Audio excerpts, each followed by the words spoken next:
Waalaikumsalam warahmatullahi wabarakatuh. Alhamdulillahirrahmanirrahim. Salatu wassalamu ala asyrofil anbiya'i wal mursalin sayyidina Muhammadin wa ala alihi wasallam. Yang saya hormati Ibu Kepala SMP 27 Bandung Barat, yang saya hormati Bapak Ibu guru beserta staf, yang puji syukur kita panjatkan kehadiran Allah Subhanahu wa taala karena berkalimat rahmatnya, kita dapat berkumpul di sini dalam acara in-house training menciptakan aksi nyata pada topik penguatan profil pelajar Pancasila kelima SMP melalui PNU.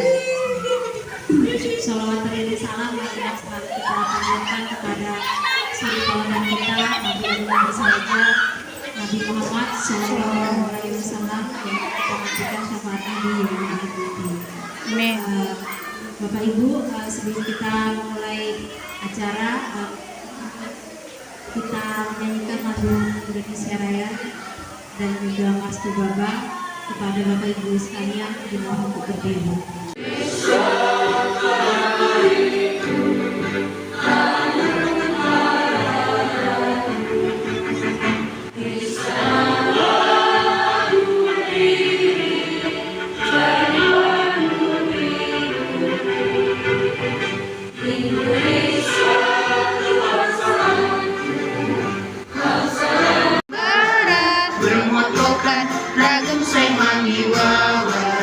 Kebersamaan menuju keberhasilan, pembangunan berasaskan Pancasila.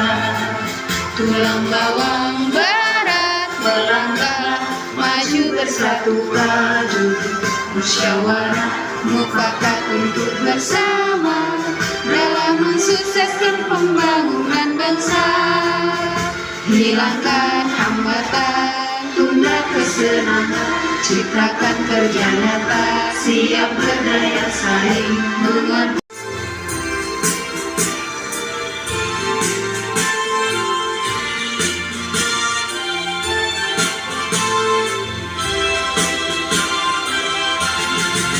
Tulang bawang barat bermotokan ragam semangi wawan, kebersamaan menuju keberhasilan, pembangunan berasaskan Pancasila.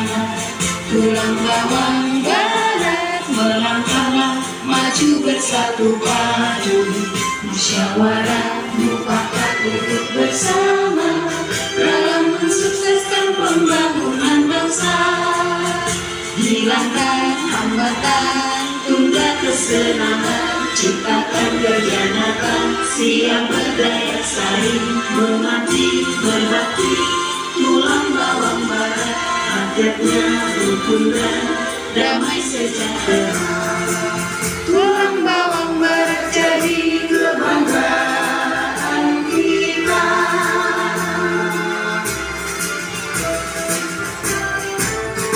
Hilangkan hambatan, tunda kesenangan, ciptakan kerja nyata, siap berdaya saing, mengabdi berbakti, tulang bawang bara, rakyatnya rukun dan damai sejahtera.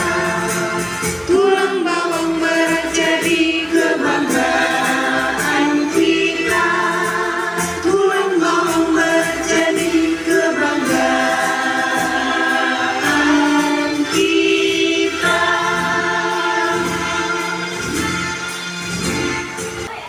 Bismillahirrahmanirrahim. Bapak, Ibu, Dewan Guru SMP Negeri 27 Lembu Kubang yang saya hormati, beserta staf tata usaha yang saya hormati. Alhamdulillah, puji syukur kehadirat Allah Subhanahu wa Ta'ala yang telah melimpahkan rahmatnya pada kesempatan hari ini. Kita diberikan waktu, kesempatan, kesehatan sehingga dapat melaksanakan sebuah kegiatan yang insya Allah luar biasa. Nanti akan ada beberapa ilmu yang akan disampaikan oleh pemateri kita. Kemudian Bapak Ibu yang saya hormati, yang seiman dengan saya, sholawat serta salam marilah senantiasa kita sanjungkan ke haribaan Nabiullah Muhammad SAW yang insya Allah beliau diberikan izin dan ridho oleh Allah untuk memberikan syafaatnya kepada kita di yaumil qiyamah nanti. Bapak Ibu yang saya hormati, mungkin di antara Bapak Ibu semua ada yang belum tahu atau bahkan merasa tiba-tiba gitu kok ada kegiatan.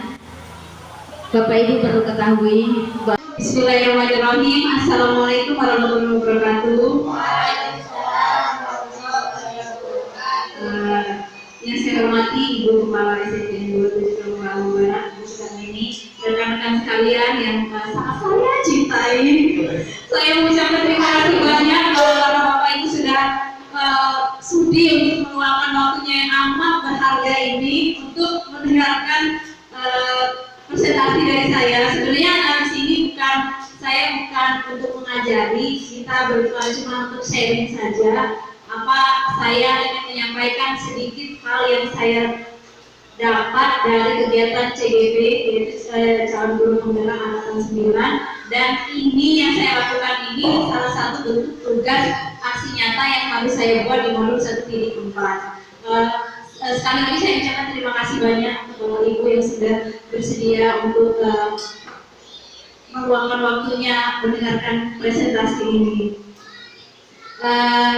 Sebelumnya, jadi ini adalah tugas aksi nyata diseminasi kegiatan berbagi dari modul 1.4 tentang budaya positif yang harus dalam bentuk pembebasan kepada rekan-rekan guru.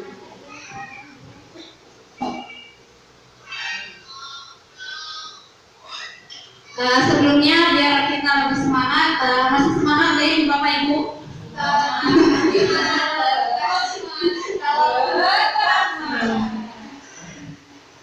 BN ya, untuk membangkitkan sedikit semangat di suasana yang cukup panas dan siang hari yang membuat kita agak letih ini. Kalau saya bilang SMP 27 Tulungagung Barat, jawabannya oke, semangat luar biasa.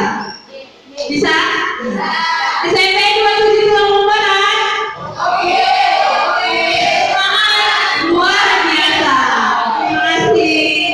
Mudah-mudahan sedikit bisa membuka melek mata kita dari yang tugas tadi ya Bu.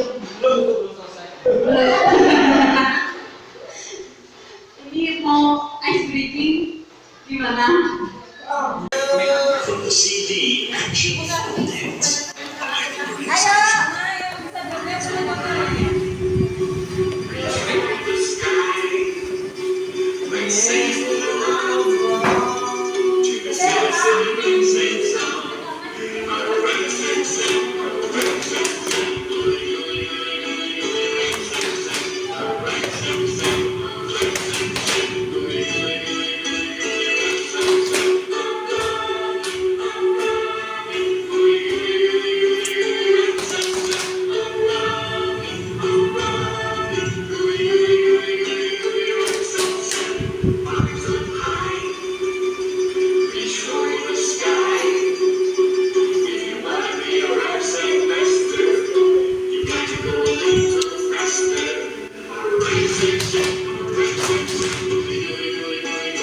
cepat ya.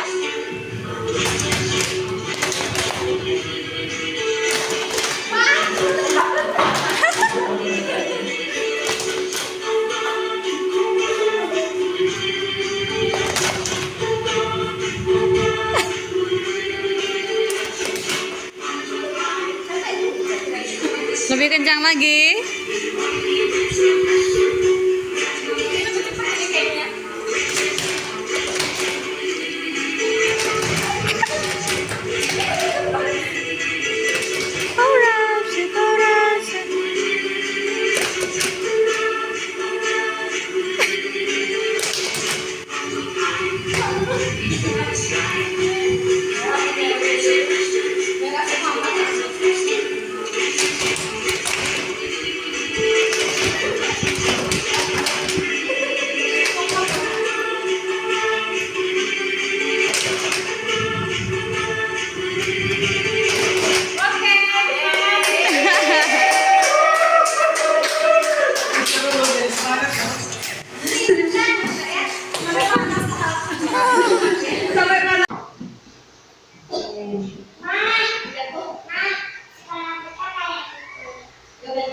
Baiklah Bapak Ibu, sebenarnya ini walaupun tugas saya pribadi, saya berharap semoga sedikit yang nanti akan disampaikan itu bisa juga bermanfaat untuk Bapak Ibu juga, untuk kita semua, dan lebih lagi untuk perbaikan perkembangan sekolah kita. Nah, sebelum saya memulai materinya, di sini ada pertanyaan pemantik. Ya. Apakah Bapak Ibu setuju dengan 3 pertanyaan pemantik? Pertanyaan pertama, hukuman dapat mendisiplinkan anak. Gimana Bapak Ibu? Setuju nggak dengan pernyataan ini? Tidak setuju. Mungkin bisa kasih alasan. Kenapa hukuman Ibu tidak setuju kalau hukuman dapat mendisiplinkan anak?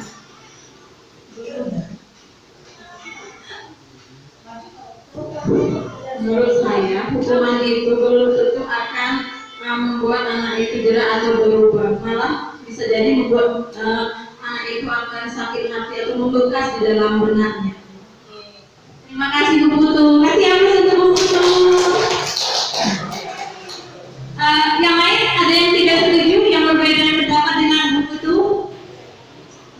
Setuju juga. Oke, kita lanjut ke pertanyaan pemantik yang kedua. Pemberian hukuman dengan hal yang positif seperti membaca atau membersihkan halaman sekolah dapat meningkatkan disiplin anak. Setuju atau tidak? Tidak. Bu Ida tidak setuju. Yang lain? Kalau kita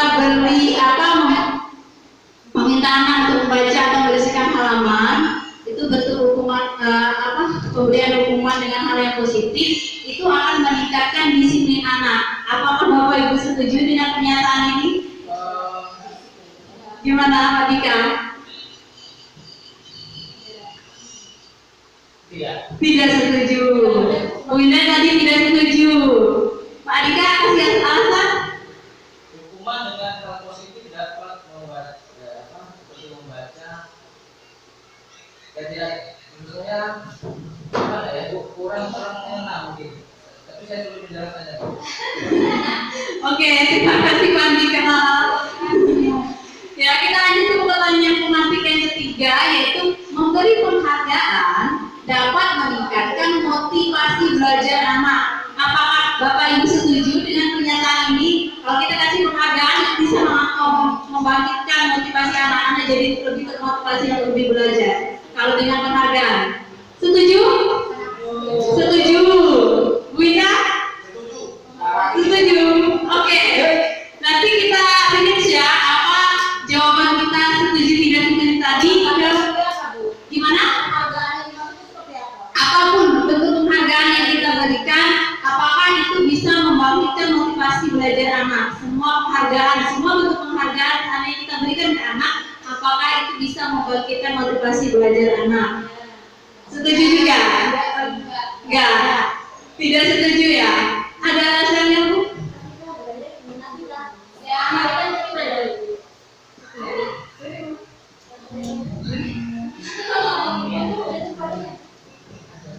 Menurut saya penghargaan dapat meningkatkan motivasi belajar anak itu tidak mesti ya Bu ya, penghargaannya seperti apa dulu. Kalau penghargaannya itu dalam bentuk yang ya barang ataupun apa itu nanti bisa menjadi ketergantungan siswa itu. Mengharapkan itu bukan proses pembiasaan. Jadi pinginnya penghargaan itu berbentuk apresiasi hal-hal yang sederhana seperti itu saja dari menurut saya. Terima kasih banyak Bu Intan. Kasih aku dulu. Jadi ada sebagian teman yang menganggap setuju dengan pernyataan ini, ada yang tidak setuju. Oke, kita lanjut.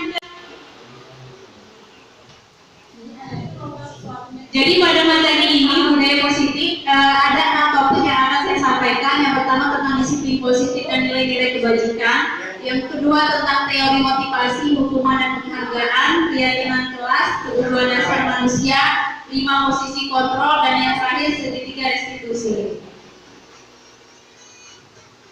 Nah, yang sub materi yang pertama tentang disiplin positif dan nilai-nilai kebajikan. Bapak Ibu, kalau dengar kata-kata atau istilah disiplin yang ada di benak kita apa sih? Tertib, tepat waktu, apa lagi? Tertib, tepat waktu, peraturan, oke. Ada lagi? Ternyata makna disiplin itu berasal dari bahasa Latin disiplin yang artinya belajar. Asal kata ini berkonotasi dengan disiplin diri yang disampaikan oleh Socrates dan Plato. Disiplin diri ini membuat orang menggali potensinya menuju sebuah tujuan apa yang dia hargai. Namun ada budaya kita nih yang miskonsepsi tentang istilah disiplin ini. Makna kata disiplin ini berubah menjadi sesuatu yang dilakukan seorang pada orang lain untuk mendapatkan kepatuhan. Jadi disiplin itu miskonsepsinya adalah saat kita memaknai bahwa sebuah kedisiplinan itu adalah sebuah bentuk kepatuhan. Kecenderungan umum adalah hubungan kata disiplin dengan ketidaknyamanan, bukan dengan apa yang kita hargai atau pencapaian suatu tujuan mulia.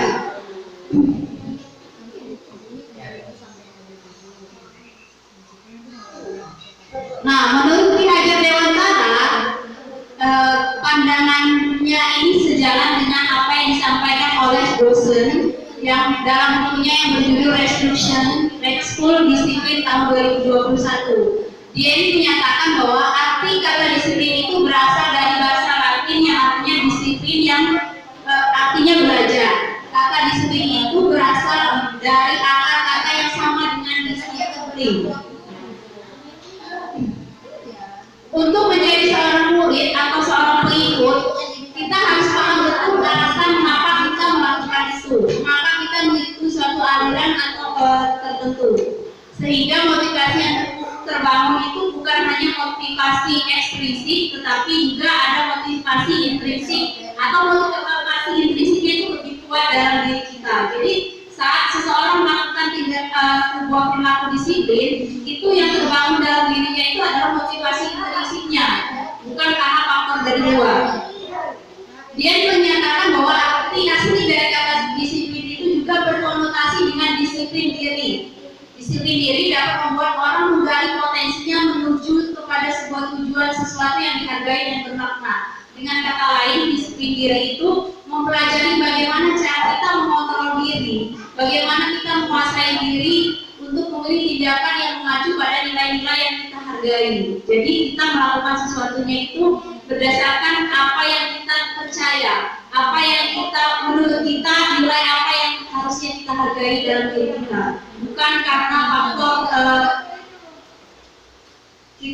faktor yang berasal dari luar. Seperti karena kita takut dengan hukuman, karena disiplin dengan hukuman itu sesuatu yang berbeda. Disiplin itu tidak sama dengan hukuman.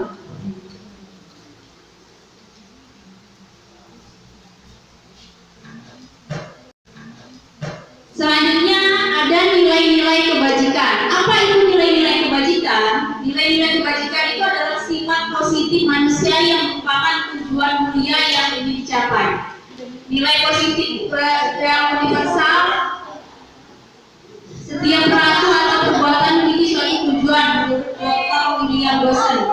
Dr. William ini adalah seorang psikiater dan juga seorang pendidik.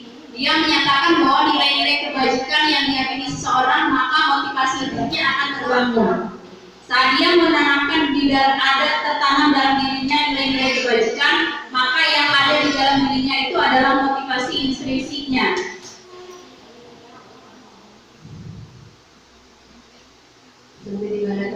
Sehingga menggerakkan motivasi dari dalam untuk dapat mencapai tujuan yang mulia yang diinginkan. Kalau di dalam pembelajaran kita, nilai-nilai kebajikan itu yang ingin dicapai tujuan pendidikan Indonesia itu yang kita kenal dengan profil pelajar Pancasila. Apa saja dimensi-dimensi dari profil pelajar Pancasila ilmunya? Ya, ada 6 yang kita tahu ya. Yang pertama, beriman dan bertakwa pada Tuhan Yang Esa, serta beramal mulia, mandiri, bernalar kritis, berkebinekaan global, bergotong royong, dan kreatif. Ini adalah bentuk nilai-nilai kebajikan universal yang ingin dicapai dalam setiap anak Indonesia. Dan topik yang kedua yaitu teori motivasi, hukuman, dan penghargaan serta restitusi. Nanti sekaligus kita melihat jawaban dari pertanyaan pemantik kita tadi ya. Teori motivasi perilaku manusia. Ya. Teori motivasi ini dibagi menjadi 3. Ya. Yang pertama, perilaku seseorang atau seseorang melakukan sesuatu itu punya atas dasar motivasi tertentu. Ada 3 motivasi. Yang pertama, karena ingin menghindari ketidaknyamanan atau hukuman. Coba kita pernah nggak membayangin kita melakukan sesuatu itu karena kita menghindari hukuman atau ketidaknyamanan saat kita melakukan sesuatu? Sering. Nah, lalu yang kedua, motivasi saat kita melakukan sesuatu atau berperilaku karena untuk mendapatkan imbalan dari orang lain atau institusi, ya, mendapatkan imbalan, mendapatkan pujian dari orang lain atau penghargaan dari orang lain. Nah, itu juga salah satu bentuk motivasi seseorang dalam perilaku, ya. Dan ini masuk ke dalam bentuk motivasi eksternal. Lalu yang ketiga, motivasi perilaku selanjutnya yaitu untuk menghargai diri sendiri. Jadi kita melakukan sesuatu itu apabila saya melakukannya, apa yang saya akan menjadi orang yang seperti apa setelah saya melakukan itu. Dan itu adalah bentuk motivasi perilaku yang ketiga, menghargai diri sendiri. Jadi kita tahu saat kita melakukan itu nilai apa yang kita yakini dan apa yang akan membentuk diri kita setelah kita melakukan itu.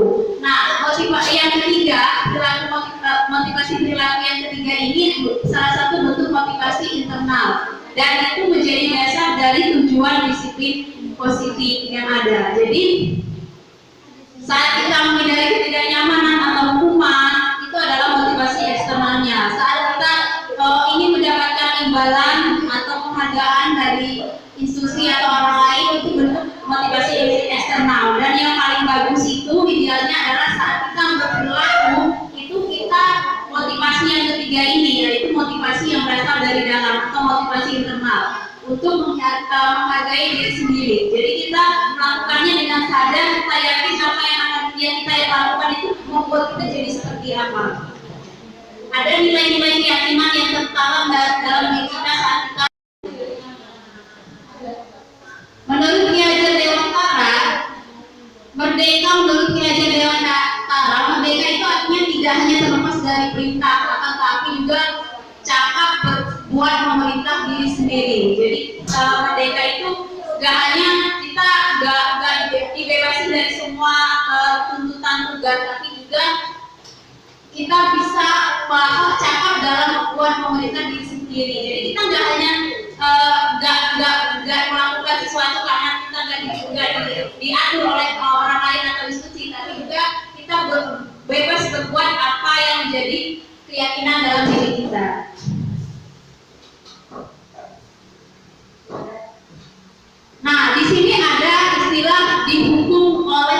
penghargaan. Pernah nggak Bapak Ibu mendengar kalimat ini, dihukum oleh penghargaan? Pertama kali ini Bu. Baru pertama kali ini. Ya. Saya nggak bisa jadi hukum Pak. Jadi Bapak kita tetap jadi maksudnya mungkin maksudnya kalau ada penghargaan dia tuh mau melakukan sesuatu karena ada penghargaan, kalau nggak ada nggak Mau melakukan sesuatu karena ada penghargaan yang diharapkan. Ya. Penghargaan berlaku sama dengan hukuman. Dalam arti meminta atau membujuk seseorang melakukan sesuatu untuk memenuhi suatu tujuan tertentu dari orang yang meminta atau membujuk. Dorongannya eksternal dan ada faktor ketergantungan. Beberapa dampak dari pemberian penghargaan. Ternyata penghargaan ini bisa jadi sebuah hukuman atau bisa sama dengan hukuman. Karena ternyata penghargaan ini tidak semuanya itu memberikan dampak yang baik ya pada seseorang. Nah, apa aja sih dampak dari pemberian penghargaan ini? Yang pertama, dia bisa memberikan pengaruh dan bisa dalam jangka pendek maupun jangka panjang. Penghargaan itu tidak semuanya efektif ya sama seperti yang dijelaskan tadi sama Bu Ida. Kalau dia melakukan sesuatu itu karena dia mengejar penghargaannya, tapi nggak ada keyakinan dalam dirinya, dia cuma fokus sama penghargaan yang akan dia peroleh saja, nggak ada perubahan perilaku yang membuat dia jauh lebih baik. Nah, itu adalah salah satu bentuk dampak dari penghargaan, tidak memberikan dampak yang efektif. Kemudian penghargaan juga bisa merusak hubungan. Jadi kalau dia nggak dikasih penghargaan saat dia akan merasa kecewa atau apapun. Nah, itu adalah salah satu dampak dari pemberian penghargaan juga. Lalu penghargaan mengurangi ketepatan ya, karena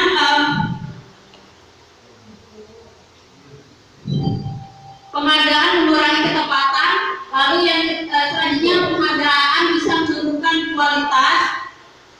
Lalu yang selanjutnya penghargaan dapat mematikan kreativitas seseorang.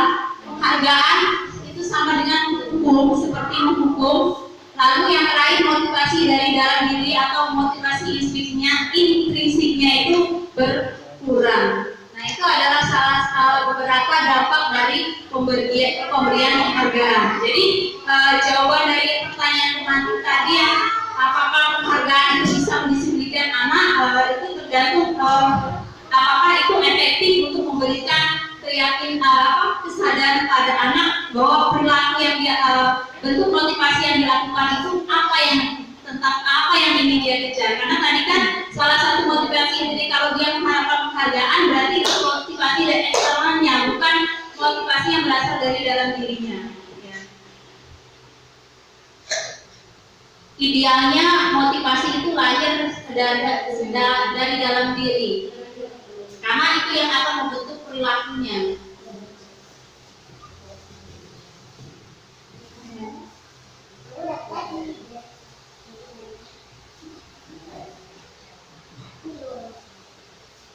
Contoh pengakuan atau apresiasi kebajikan. Kemarin saya perhatikan nilai kebajikannya bisa dalam bentuk rasa empati besar sekali. Situasinya bisa pada saat menolong murid baru di kelas kita. Lalu selanjutnya contohnya saya menghargai nilai kebajikannya, bentuk nilai kebajikannya saling peduli. Contoh pengakuan atau apresiasi kebajikan. Kemarin saya perhatikan nilai kebajikannya bisa dalam bentuk rasa empati besar sekali. Situasinya bisa pada saat menolong murid baru di kelas kita. Lalu selanjutnya contohnya saya menghargai nilai kebajikannya, bentuk nilai kebajikannya saling peduli. Kemudian saat situasi yang bisa dilihat pada saat kamu membantu teman-temanmu di tugas kelompok. Ini adalah bentuk-bentuk ininya. Terima kasih untuk ini merupakan bentuk nilai kebajikannya itu rasa tanggung jawabmu, dan situasi yang bisa terlihat adalah pada saat kamu memungut kertas-kertas yang berserakan di lantai.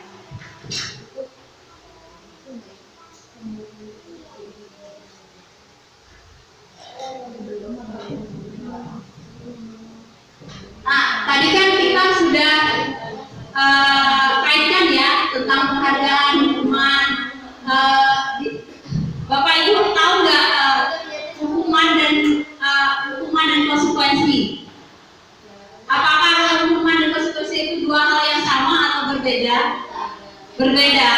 Oke, sebelum kita jawab apa sih perbedaan antara hukuman dan konsekuensi, coba kita jawab pernyataan ini. Ini apa pernyataannya?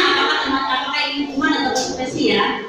Yang pertama, mencatat 100 kali di dalam buku kalimat, saya tidak akan terlambat lagi. Tulisannya harus ditulis karena terlambat di sekolah. Ini bentuk hukuman atau konsekuensi? Hukuman. Oke, kalau jawabannya. Lari mengelilingi lapangan basket 2 kali karena terlambat hadir di sekolah. Hukuman. Murid diminta untuk push up 15 kali karena tidak menggunakan masker di sekolah. Hukuman. Menggantikan kertas tugas rumah yang telah dicoret-coret. Konsekuensi. Hukuman konsekuensi. Yang selanjutnya, membersihkan tumpahan air di meja tulis karena tersenggol pada saat belajar. Konsekuensi. Murid disuruh untuk mengenakan sepatu seharian di sekolah karena tidak mengenakan sepatu hitam. Hukuman. Terakhir, lari mengelilingi lapangan basket 2 kali karena terlambat 10 menit untuk pelajaran DJOK. Konsekuensi. Ayo, ada 2 versi ini. Hukuman atau konsekuensi?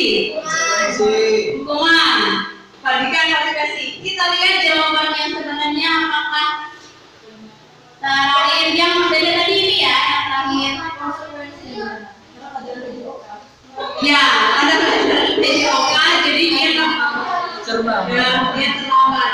Hukuman benar, konsekuensi, bersihkan ruangan, lalu murid disuruh. Itu benar tadi, jadi hukuman tadi jawabannya. Yang terakhir yaitu konsekuensi. Oke, kasih aplaus dulu untuk kita semua. Ya, hukuman, ada konsekuensi dan ada restitusi. Ada yang tahu nggak apa itu restitusi?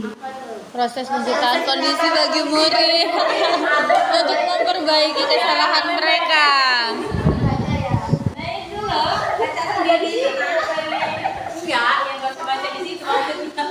Udah baca aja. Restitusi adalah proses menciptakan kondisi bagi murid untuk memperbaiki kesalahan mereka, sehingga mereka bisa kembali pada kelompok mereka dengan karakter yang lebih kuat. Oke, terima kasih BCK. Ya, jadi kalau di apa restitusi itu bagian yang paling lebih mendalam dari lagi ternyata dari konsekuensi. Kalau kita lihat tadi itu konsekuensi itu tadi kayaknya sempurna ya, berkat anak jadi apa nurut, anak jadi apa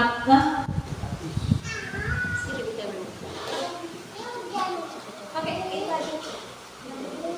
kayaknya itu dari tadi udah itu. Penuh. Tinggalin aja. Nah, kalau kita dengarkan tadi ya, seolah-olah sepertinya konsekuensi itu dalam membuat anak itu menjadi nurut taat akan peraturan. Ternyata konsekuensi itu tidak cukup, bentuk konsekuensi sendiri tidak cukup untuk memberikan keyakinan kepada anak-anak bahwa dia punya tanggung jawab, dia sadar akan apa yang dia lakukan dan bagaimana dia mencari solusi atau mencari penyelesaian permasalahan dari apa yang menjadi permasalahan yang dia hadapi. Nah, inilah bentuk bukan tahap ya. Inilah bentuk proses yang selanjutnya itu ternyata ada yang lebih ideal lagi, yaitu yang namanya restitusi. Restitusi itu adalah proses menciptakan kondisi bagi murid untuk memperbaiki kesalahan mereka. Jadi kalau di konsekuensi itu mereka tahu punya kesalahan, mereka tahu ada salahnya.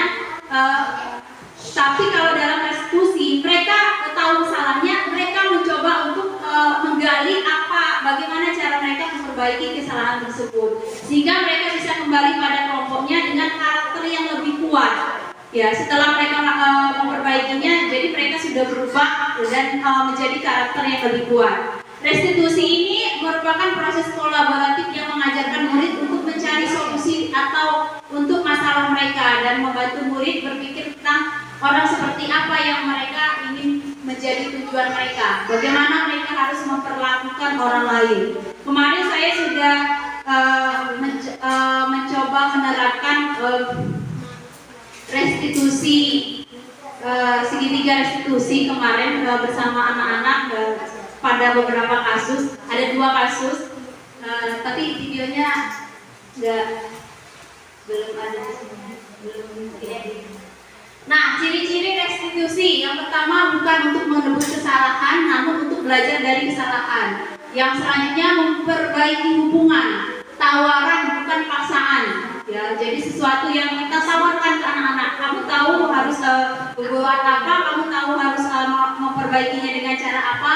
Jadi bukan kita yang menentukan dia harus seperti apa. Lalu selanjutnya restitusi menuntut anak untuk melihat ke dalam dirinya. Ya, apa yang menjadi kelemahannya?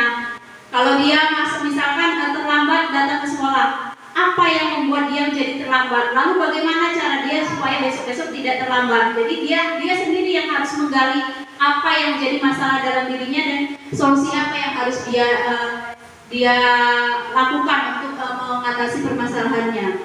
Restitusi mencari kebutuhan dasar yang mendasari tindakan. Restitusi diri adalah cara yang paling baik. Restitusi fokus pada karakter, bukan hanya sekedar tindakan saja. Jadi ada akhirnya, kalau dia besok tidak terlambat lagi, tapi karakter apakah ini akan terbawa terus, akan menjadi karakter yang kuat dalam dirinya. Nah, itu adalah proses akhir dari restitusi. Dia membentuk karakter, gak hanya berubah tindakannya. Bisa aja dia besok-besok nggak terlambat lagi, tapi apakah suatu saat itu akan tertanam dalam dirinya dalam bentuk sebuah karakter? Nah, saat restitusi, kalau dia sedang menanamkan nilai restitusi ini, maka akan terbentuk karakternya, akan terlihat karakternya. Lalu restitusi fokus pada solusi. Restitusi mengembalikan murid yang berbuat salah kepada kelompoknya. Jadi dia nggak jadi orang yang sabar. Restitusi ini merupakan proses kolaboratif yang mengajarkan murid untuk mencari solusi atau untuk masalah mereka dan membantu murid berpikir tentang orang seperti apa yang mereka ingin menjadi tujuan mereka. Bagaimana mereka harus memperlakukan orang lain. Kemarin saya sudah mencoba menerapkan restitusi, segitiga restitusi kemarin bersama anak-anak pada beberapa kasus, ada 2 kasus, tapi videonya belum ada di sini, belum diedit. Nah, ciri-ciri restitusi yang pertama bukan untuk menebus kesalahan, namun untuk belajar dari kesalahan. Yang selanjutnya memperbaiki hubungan, tawaran bukan paksaan. Ya, jadi sesuatu yang kita tawarkan ke anak-anak. Kamu tahu harus berbuat apa, kamu tahu harus memperbaikinya dengan cara apa. Jadi bukan kita yang menentukan dia harus seperti apa. Lalu selanjutnya restitusi menuntut anak untuk melihat ke dalam dirinya. Ya, apa yang menjadi kelemahannya? Kalau dia misalkan terlambat datang ke sekolah, apa yang membuat dia menjadi terlambat? Lalu bagaimana cara dia supaya besok-besok tidak terlambat? Jadi dia sendiri yang harus menggali apa yang menjadi masalah dalam dirinya dan solusi apa yang harus dia lakukan untuk mengatasi permasalahannya. Restitusi mencari kebutuhan dasar yang mendasari tindakan. Restitusi diri adalah cara yang paling baik.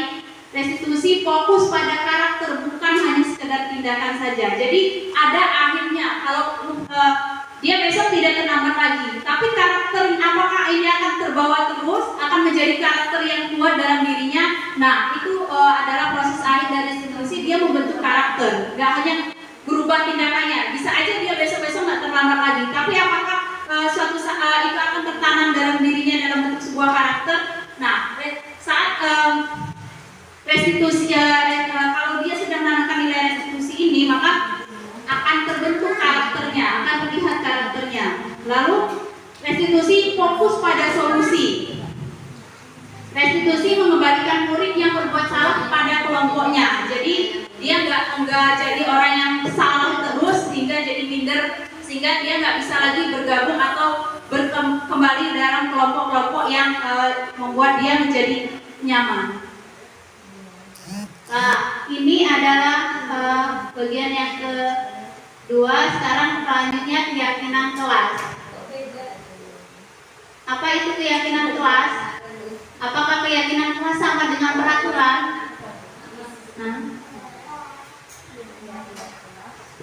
Mengapa tidak peraturan saja? Mengapa harus keyakinan kelas? Ternyata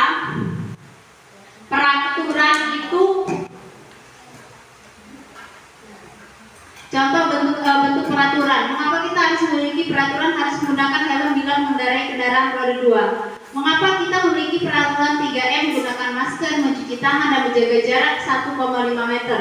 Mengapa kita memiliki peraturan harus datang tepat pada saat mengikuti pelatihan? Untuk mendukung motivasi intrinsik kembali ke nilai-nilai keyakinan yang lebih menggerakkan seseorang dibandingkan mengikuti serangkaian peraturan-peraturan. Jadi tingkatan dari peraturan itu ada yang namanya keyakinan kelas.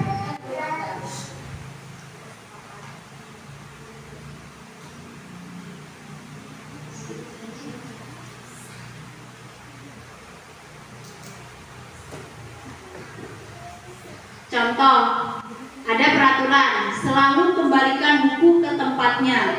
Nah, kalau bentuk keyakinan kelas ini apa? Bentuk keyakinan kelas kalau kita mengembalikan buku ke tempatnya.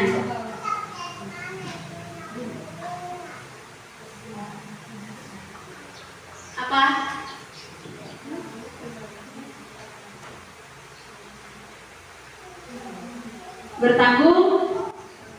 Bertanggung jawab. Dilarang mengganggu orang lain.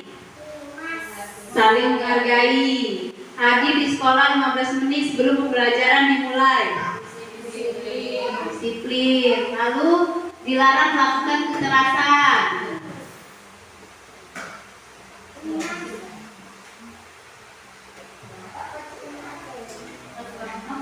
Ini ya. Dilarang melakukan kekerasan. Keselamatan.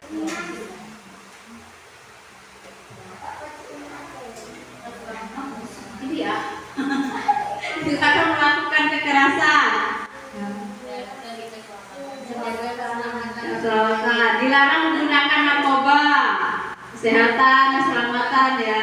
Bergantian atau menunggu giliran. Menghargai juga orang lain, menggunakan masker, kesehatan, keselamatan juga ya. Dengan berlari di kelas atau jangan berlari di kelas atau koridor. Disiplin, keselamatan, keamanan. Nah, ini bentuk peraturan yang di dalamnya terdapat keyakinan kelas ya. Selanjutnya tentang kebutuhan dasar manusia dan dunia.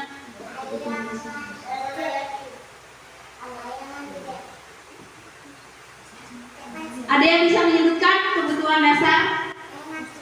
Apa aja 5 kebutuhan dasar kita? Kebutuhan akan bertahan hidup, kebutuhan akan kasih sayang atau cinta kasih atau rasa diterima, kebutuhan akan penguasaan, kesenangan dan kebebasan. Jadi ada 5 kebutuhan dasar manusia, yaitu bertahan hidup, kasih sayang, penguasaan, kesenangan dan kebebasan. Selanjutnya ada 5 posisi kontrol. Ya. Jadi saat kita seorang pendidik itu harus tahu saat dia menghadapi siswa itu dia harus tahu dia berada di posisi apa. Di dalam topik ini, di dalam 5 posisi kontrol ini ada 5 ya bentuk posisi kontrol. Yang pertama sebagai penghukum, yang kedua sebagai pembuat rasa bersalah, teman, pemantau dan manajer. Nanti saya tayangkan video, Bapak Ibu lihat sebenarnya selama ini kita melaksanakan pembelajaran itu kita adanya di posisi yang mana ya.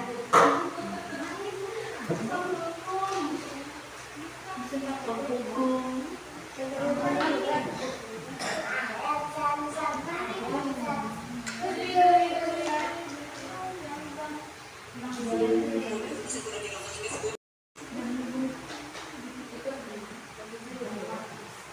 Ini gimana ini?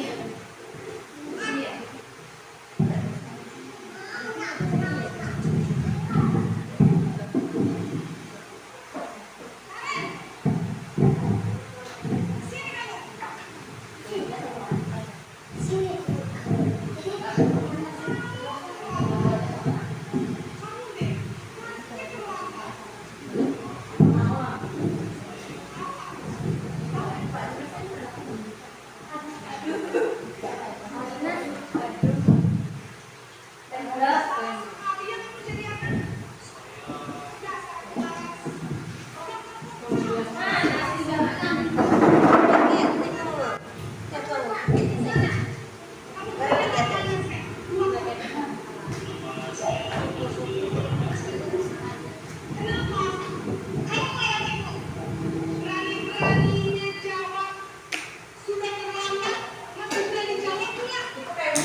Itu tadi video pertama yang menjelaskan contoh bentuk posisi kontrol guru sebagai penghukum. Ciri-cirinya dia sebagai penghukum, dia mengeluarkan bahasa patuhi aturan saya atau awas, kamu selalu saja salah, selalu pasti selalu yang terakhir selesai. Nah, itu adalah bentuk-bentuk kalimat yang kita keluarkan kalau saat kita berada di posisi penghukum. Nah, ciri-cirinya nada suaranya tinggi, bahasa tubuhnya melotot, matanya melotot, jarinya menunjuk atau memarding. Terus hasilnya kalau kita berada di posisi sebagai penghukum, kemungkinan murid merasa marah dan mendendam atau bersifat agresif. Bisa jadi sesudah kembali duduk, murid tersebut akan mencoret-coret bukunya atau meja tulisnya. Lebih buruk lagi, sepulang sekolah, murid melihat motor atau mobil bapak ibu guru dan akan menggores kendaraan tersebut dengan paku. Dan sering ya kita lihat juga ada kasus-kasus yang kayak gitu, yang muridnya bertindak yang tidak sepatutnya terhadap gurunya. Nah, ini adalah bentuk-bentuk contoh penerapan saat kita berada di posisi penghukum. Selanjutnya di posisi yang kedua, yaitu posisi pembuat rasa bersalah. Ini dia.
Nah, yang kedua ini adalah posisi kontrol atau posisi kita saat kita berada di posisi sebagai pembuat rasa bersalah.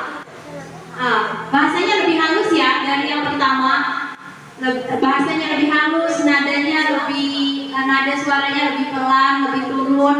Namun di posisi murid ini, murid akan merasa dirinya buruk. Dia merasa buruk, buruk.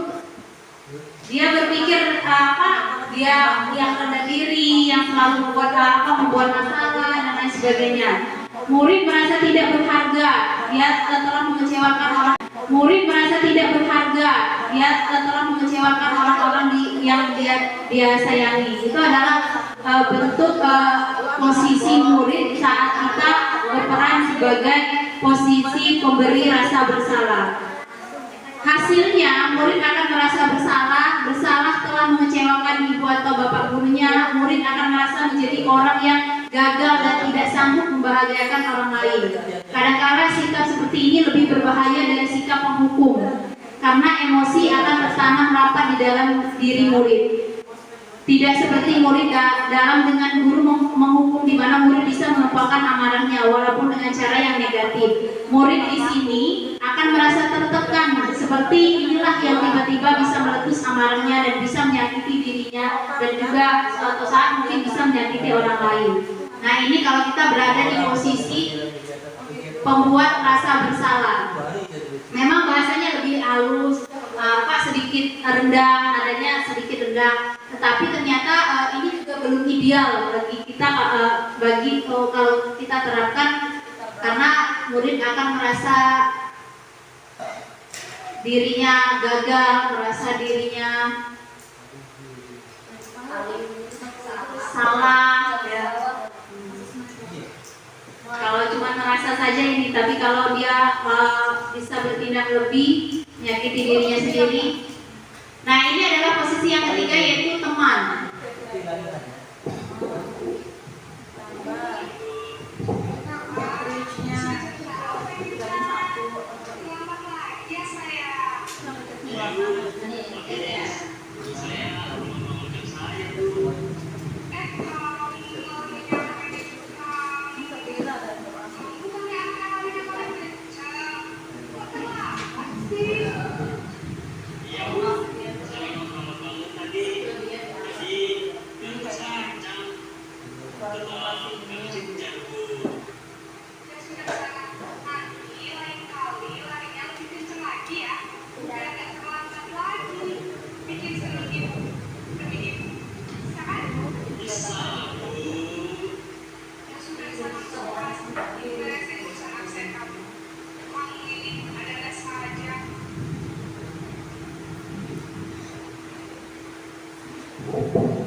Oke, ini adalah posisi kontrol yang ketiga, yaitu sebagai teman. Ya, ini lebih halus lagi, bahkan lebih mengayomi lagi. Posisi teman ini, ada hal negatif dari posisi teman ini. Apabila suatu saat gurunya nggak ada, apabila suatu saat gurunya tidak mendampingi anak ini saat berada pada masalah, anak ini kan jadi ketergantungan. Dia merasa nyaman sama guru yang membawa suasana seperti berteman dengan dia. Posisi teman, murid dia akan merasa kecewa dan tidak mau lagi berusaha. Hal lain yang mungkin timbul adalah murid hanya akan bertindak untuk guru tertentu dan tidak untuk guru lainnya. Dalam hal ini, kalau kita memposisikan diri sebagai teman, terkadang anak menjadi ketergantungan dengan kita. Selanjutnya yang keempat, yaitu posisi sebagai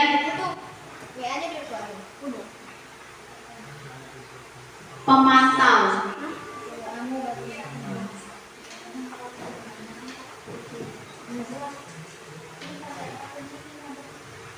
Posisi sebagai pemantau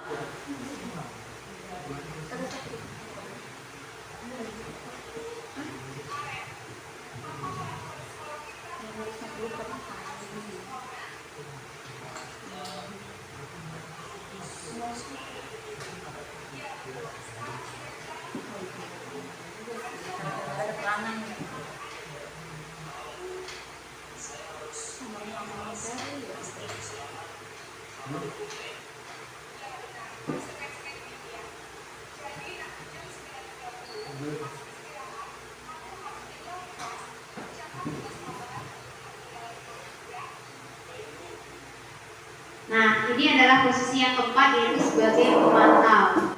Apa ciri-cirinya? Nada suaranya datar, bahasa tubuhnya lebih formal, ya. Dalam hal ini, murid memahami konsekuensi yang harus dia. Dalam hal ini, murid memahami konsekuensi yang harus dia jalankan.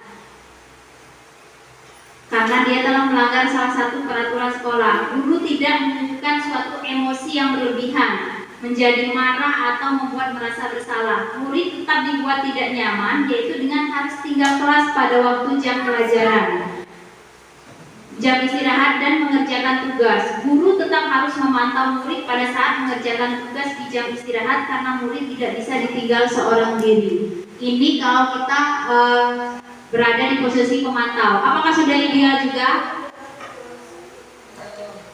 Ada kata-kata di situ murid masih dibuat tidak nyaman. Lalu yang terakhir adalah posisi sebagai manajer.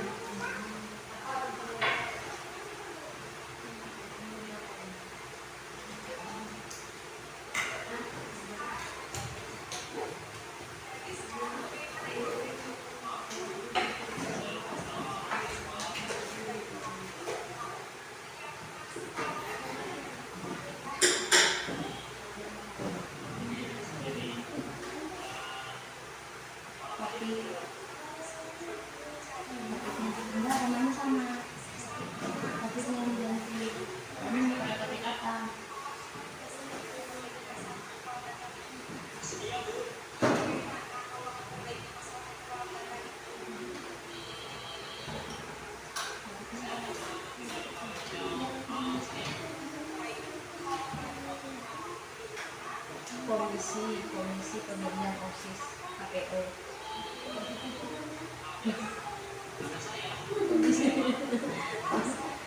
Kipu. Namanya kipu. Komisi pemilihan OSIS. Bacaan KPU.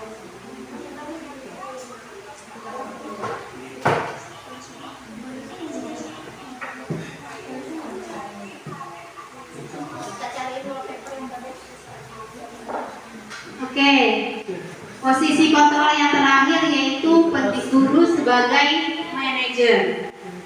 Pada keadaan ini, fokus guru itu pada murid, bukan untuk membahagiakan gurunya, bukan untuk membahagiakan muridnya. Murid sudah mengetahui adanya suatu masalah, ada masalah dalam dirinya, dan sesuatu perlu terjadi. Bila guru mengambil posisi pemantau, guru akan melihat apa konsekuensinya, ada peraturan nggak yang dilanggar. Tapi kalau dia bertindak sebagai seorang manajer, guru akan mengembalikan tanggung jawab itu kepada murid. Ya, dia akan diberikan kesadaran kesalahan apa yang telah dilakukan dan bagaimana dia mempertanggungjawabkan kesalahan tersebut. Dan dia yang harus memikirkan solusi penyelesaian permasalahannya. Tentunya dengan bimbingan dan arahan dari guru. Nah, ini adalah 5 posisi kontrol yang biasanya terjadi atau yang dimiliki oleh seorang guru. Nah, sekarang yang ini saya tanyakan kepada Bapak Ibu, menurut Bapak Ibu semua, posisi kontrol yang ideal atau yang baik itu adalah yang mana? Sebagai manajer, ya. Karena dampak akhirnya itu atau hasil akhirnya itu adalah murid jadi bertanggung jawab, ya, menyadari akan kesalahannya dan tahu cara harus menyelesaikan masalah yang dia hadapi. Nah, itu tadi materi tentang posisi kontrol. Selanjutnya yang terakhir yaitu tentang segitiga restitusi.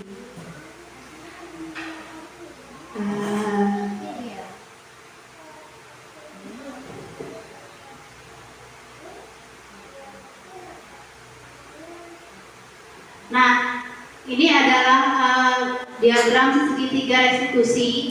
Ya. Ada 3 langkah yang akan ditempuh atau 3 tahapan dalam segitiga restitusi. Yang pertama yaitu menstabilkan identitas.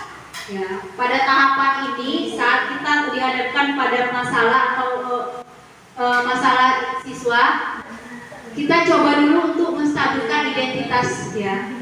Caranya, bentuknya, setiap kita memberikan pernyataan kepada siswa bahwa setiap orang itu pasti pernah melakukan kesalahan. Kamu bukan satu-satunya yang pernah melakukan kesalahan. Setelah kita menstabilkan identitas, lalu kita validasi apa yang menjadi kebutuhannya. Seperti kamu tentu punya alasan kenapa kamu melakukan itu, atau kita buat pertanyaan, adakah cara yang lebih baik atau cara yang lebih efektif untuk mendapatkan apa yang kamu butuhkan atau untuk menyelesaikan apa yang kamu hadapi. Baru yang terakhir kita menanyakan keyakinannya. Ya. Bisa nilai apa yang kamu sepakati, kamu ingin menjadi orang yang seperti apa. Seperti yang tadi di tahapan manajer itu, guru tadi kan apa keyakinan keras apa yang kamu miliki, apa yang harusnya kamu tingkatkan. Kita menanyakan nilai-nilai keyakinan itu, menghargai diri sendiri, menghargai orang lain, misalkan dia sebutkan. Nah, ini adalah 3 diagram segitiga restitusi. Menstabilkan identitas, ya, tahapannya yang pertama. Lalu yang kedua memvalidasi kebutuhannya, kemudian yang terakhir menanyakan keyakinannya.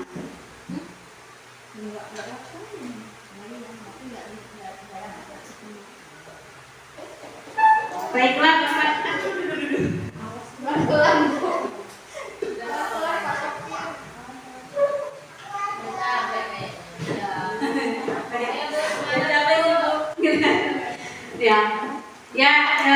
Itu tadi 5 topik pembahasan tentang budaya positif yang harus dimiliki oleh seorang guru ya yang harus kita kembangkan ya. Terima kasih banyak atas waktunya. Terima kasih banyak karena sudah ikut berlelah-lelah, capek-capek. Saya akhiri. Mohon maaf atas segala kekurangan. Saya akhiri. Wabillahi taufiq wal hidayah. Wassalamualaikum warahmatullahi wabarakatuh.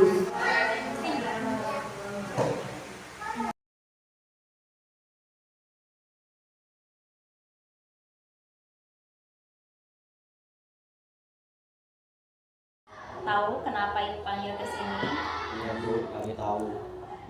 Kalau memang tahu, coba dijelasin kenapa. Kami tadi mulai tugas, belum tidak mengerjakan tugas Bu.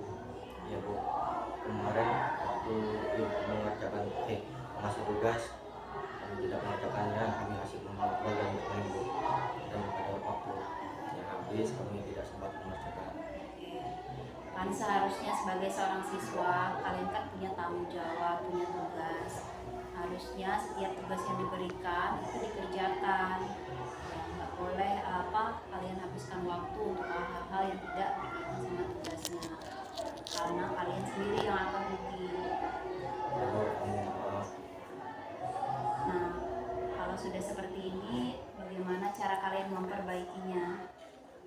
Kami tidak akan meninggalkan Ibu, kami yang memperbantukan pada saat jam istirahat. Oke, baiklah. Menurut kalian, keyakinan sekolah apa sih yang perlu kalian tingkatkan dari diri kalian? Menghargai diri, bertanggung jawab, menghargai orang lain. Oke, menghargai diri sendiri, bertanggung jawab, dan menghargai orang lain. Apakah kalian yakin dengan prinsip keyakinan ini? Ya Bu, kami meyakini. Kalau memang kalian yakin, bagaimana cara kalian untuk memperbaikinya dan berusaha untuk tidak mengulangi hal yang sama? Dan berusaha untuk tidak mengulangi hal yang sama. Ya, kami pasti. Dengan cara apa? Ya, ajak pelajaran dan kami tidak akan mengulangi lagi kegiatan di kelas. Dan kami akan menghilangkan kebiasaan mengobrol dan bermain hal pelajaran Bu. Oke, baiklah kalau begitu. Ibu hargai apa yang menjadi niat kalian dan usaha kalian, dan kedepannya Ibu akan melihat prospeknya, perubahan apa yang sudah akan kalian coba lakukan. Terima kasih.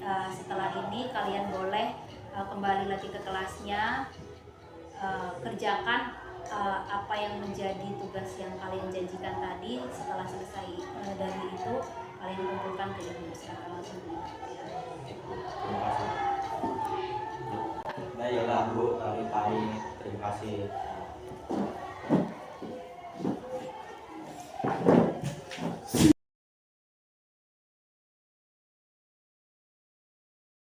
Melati, apakah kamu tahu kenapa ibu panggil ke sini? Iya Bu, saya tadi bertengkar dengan Zaima. Bisa jelaskan ke ibu kenapa kalian bisa bertengkar? Zaima suka mengganggu saya Bu, dan dia suka mengejek nama orang tua saya. Jadi saya marah dan mengejek kembali orang tuanya. Sebenarnya apa yang kamu lakukan itu sesuatu yang wajar sih. Gak ada orang yang bisa terima kalau orang tuanya dihina, diejek ya. Tapi menurut Melati, apakah ada cara yang lebih efektif menghadapi situasi yang seperti itu selain harus melakukan hal yang sama? Ada Bu, Apa misalnya? meminta Zaima agar tidak mengulangi hal yang terjadi kembali dan menjelaskan secara baik-baik. Oke, selain itu ada hal lain enggak? Berteman dan bersahabat dengan Zaima Bu. Baiklah, kalau begitu Ibu senang mendengarnya. Ibu senang kamu menyadari semuanya. Menurut Melati, keyakinan kelas atau keyakinan sekolah apa sih yang perlu Melati tingkatkan dalam diri Melati? Saling menghormati antar teman Bu. Oke, apakah Melati yakin dengan prinsip keyakinan ini? Iya Bu, saya yakin. Ya bagus. Lalu bagaimana ke depannya kalau seandainya Melati dihadap? Saya akan lebih bersabar Bu, dan berbicara dengan baik-baik dengan teman saya. Alhamdulillah Ibu senang dengarnya. Ibu berharap kedepannya Melati tidak mengulangi hal yang sama seperti ini lagi ya, tidak melakukan hal yang sama seperti yang dilakukan oleh teman-temannya.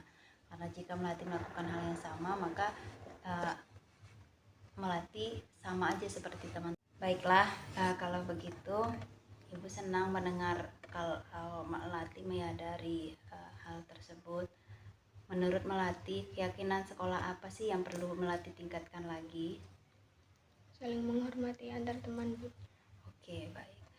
Apakah Melati yakin dengan prinsip keyakinan ini?